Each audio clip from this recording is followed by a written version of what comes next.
Hello ನಮಸ್ಕಾರ. ಇವತ್ತು ನಾವು ಹೇಳ್ಕೊಡ್ತಾ ಇರೋದು ನೋಕಿಯಾ 105 ಸ್ಪೀಕರ್ ಕನೆಕ್ಷನ್ ಹೇಗೆ ಜಂಪರಿಂಗ್ ಮಾಡೋದು ಅಂತ ಹೇಳ್ಕೊಡ್ತಾ ಇದ್ದೀವಿ. ಸ್ಟಾರ್ಟಿಂಗ್ ಝೂಮ್ ಮಾಡ್ತಾ ಇದ್ದೀವಿ ನೋಡಿ. ಇದು ಸ್ಪೀಕರ್ ಕನೆಕ್ಷನ್ ಇರ್ತದೆ.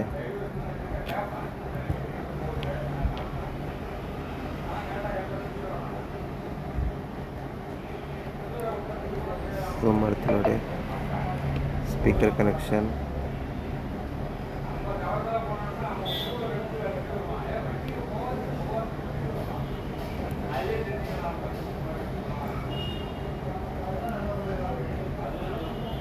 ನೋಡಿ, ಪಾಯಿಂಟ್ ಮಾಡ್ಕೊತೀನಿ. ಇದು ಸ್ಪೀಕರ್ ಇದು ಪಾಸಿಟಿವ್, ನೆಗೆಟಿವ್.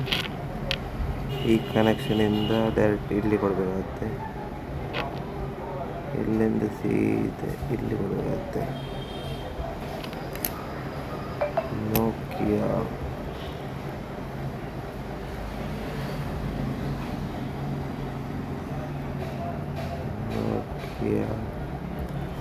105